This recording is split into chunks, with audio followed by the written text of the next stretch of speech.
Почитувани, го следите неделното интервју на Радио Слободна Европа. Денешен наш гостин е директорот на Државниот санитарен и здравствен инспекторат Кирил Лазов. Директоре, во последните 4 месеци имаше случаи во државните здравствени установи на починување на деца. Според статистиката се работи за 7 случаи. Последниот случај беше во болницата во Струга. Какви се последните информации за овој случај? Во врска со случајот во Струшката болница, при инспекцијски надзор на установата, Државниот санитарен и здравствен инспекторат констатираше дека починатото дете било со тешка форма на церебрална парализа, кое што често било лекувано во оваа установа, но исто така било лекувано и на клиниката за детски болести Скопје, како и надвор од државата. Во врска со последниот случај, која што заврши со фатален исход, детето било примено, било констатирано диагноза акутен бронхитис, било аплицирана интравенска и инхалациона терапија. Наредниот ден состојбата не била подобрена, при што се направени додатни инвестигации, рентген на бели дробови, лабораториски анализи, за да во наредниот ден било донесено во тешка општа состојба, каде што по примената терапија, во текот на терапијата дошло до застој во делот на респирациите, срцева акција и постапено е со реанимација, но без одговор. Ние како државен санитарен и здравствен инспекторат проследивме информација до Министерот за здравство и дадовме иницијатива за поведување на стручен надзор. Што значи тоа? Се постапувало ли по сите протоколи во оваа болница од она што досега е утврдено? Државниот санитарен и здравствен инспекторат нема надлежност да ја цени стручноста и работењето на лекарскиот тим и од таа причина како инспекторат проследуваме информација до Министерот за формирање на комисија за стручен надзор. Но овој случај предходеше и случајот во Прилеп, каде што почина 2 новороденчиња на околу 15 дена, близначиња. Што со овој случај? Исто така, јавноста и во овој случај беше доста вознемирена. Од страна на Државниот санитарен и здравствен инспекторат, подрачно оделение Прилеп, беше дадено решение со наредба на Општа болница Прилеп за поведување на дисциплинска постапка за здравствени работници во установата поради предвремено пуштање на предвремено родени близначиња по барање на мајката. Во законот има уредба каде што постојат начин и постапка за утврдување на дисциплинска постапка која што офаќа повреда на работна дисциплина, несовесно и ненавремено пружање на здравствена заштита која што ја спроведува раководниот орган. За спроведување на оваа мерка беше даден рок од 15 дена од денот на примањето на решението. Во однос на вашето прашање, дали лекарите постапиле правилно, Државниот санитарен и здравствен инспекторат нема ингеренции.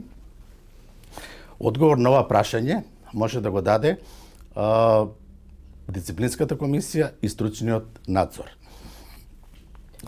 Како констатација на Државниот санитарен и здравствен инспекторат е дека установата требало да извести надлежен центар за социјални работи поради предвремено пуштање на новородените по барање на родител и од страна на Државниот санитарен и здравствен инспекторат е дадена постапка за поморување и прекршочен платен налог до установата и одговорното лице на болницата во денеска противредност од 500 евра. Тоа е глоба која што е пропишено согласно Законот за заштита на правата на пациентите и во периодот имаме добиено доказ за извршена уплата на истата. Тоа се единствените механизми кои што може инспекторатот да ги преземе во ваква ситуација и дали вас ви известуваат понатаму за исходот од постапките кои што ќе се водат? Секако дека ние како државен санитарен и здравствен инспекторат постапуваме согласно законските прописи, значи секое прекршување кое што ги надминува нашите ингеренции, понатаму надлежни се основните судови. Можете ли вие да констатирате дека лекарите постапиле или не постапиле правилно во оваа ситуација кога ги испишале овие новороденчиња кои што видовме дека сепак ја немале потребната тежина за да бидат испишани, нели она што излезе во јавноста дека мајката е таа која што потпишала. Да, но во вакви ситуации дали треба да се дозволи такво нешто? Како што спомнав, ние како државен и санитарен инспекторат сме тука во делот, немаме ингеренции и од таа причина постапивме до здравствената установа да си утврди, да формира дисциплинска комисија и секако до Министерот за здравство поднесовме барање за формирање на комисија за стручен надзор. Јавноста беше исто така вознемирена и од неколкуте случаи на починати деца во детската клиника во Скопје. До каде се таму постапките, што се случува, што се е таму утврдено? Во Универзитетската клиника за детски болести Скопје во периодот од октомври 2024 до заклучно со крајот на јануари 2025 година извршени се 8 вонредни инспекцијски надзори и при овие инспекцијски надзори во неколку наврати дадени се решенија со мерки за постапување и тоа во 3 инспекцијски надзори дадено е решение со мерка за воведување на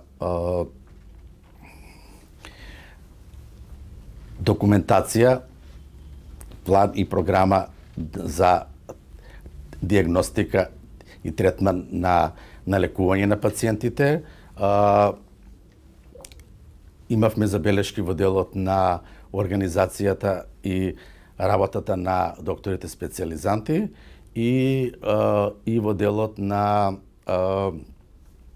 неиздавање на писмено образложение од страна на установата за не извршен прием на болни пациенти кои што се примени како итен случај, а не се хоспитализирани во клиниката. Имаме во 4 инспекцијски надзори поднесено барање до Министерот за здравство за вонреден инспекцијски надзор, додека во 2 инспекцијски надзори поведена е постапка за порамнување и прекршочен платен налог до клиниката и до одговорното лице.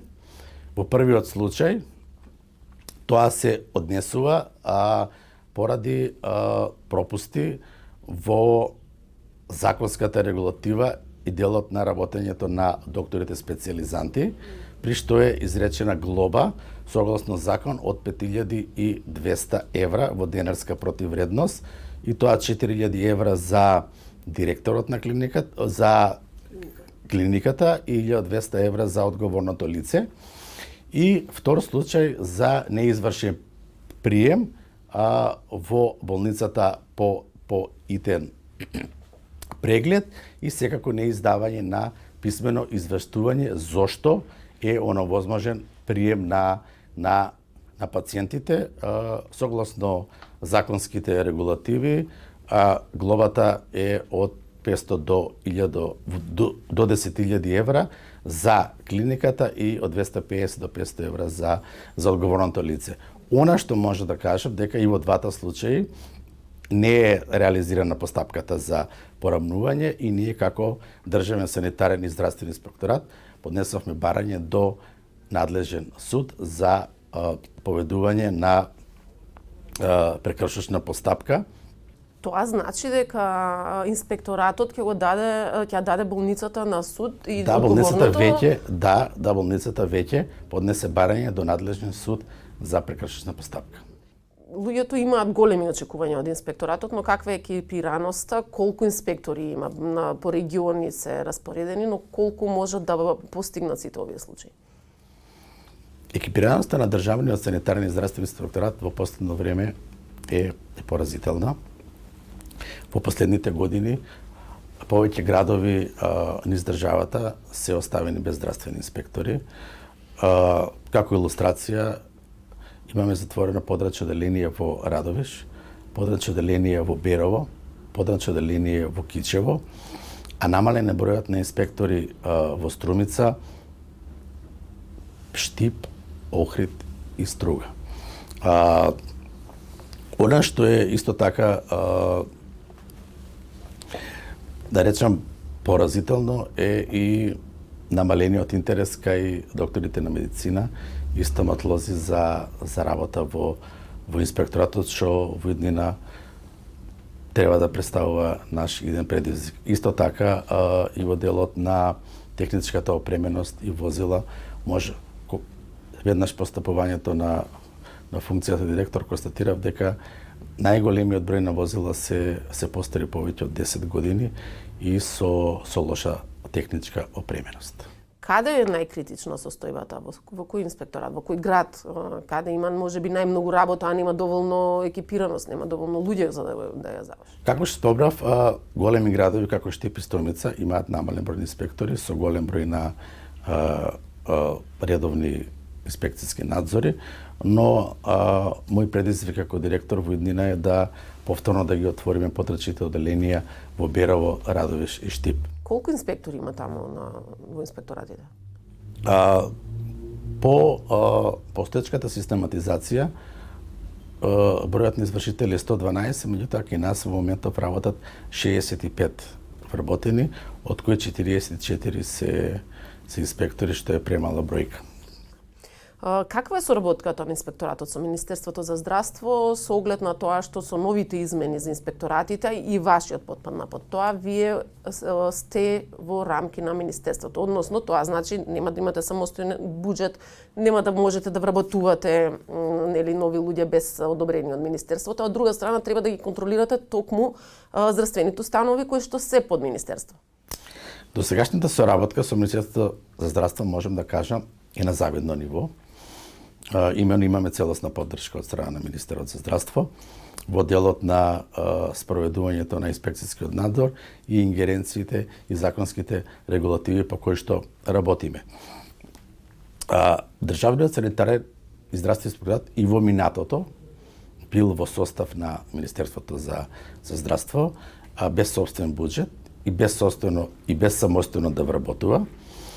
Секако дека ова ги отежнува постапките во иднина, но имено согласно најавите за измени и дополнување на Законот за инспекцијски надзор се очекува во иднина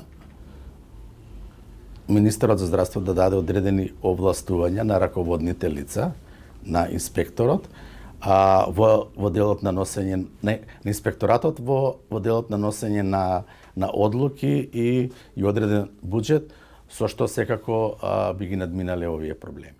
Може ли да очекуваме независност на инспекторатот со оглед на тоа што повторно тој останува под Министерството? Те зависи од буџетот, колку ќе бидат независни инспекторите кога ќе одлучуваат во однос на сите овие здравствени установи? Со оваа нова реформа секако очекувам да се зголеми ефикасноста во делот на работењето на инспекторатот и како што кажав, согласно новите законски измени ќе бидат надминати сите овие предизвици.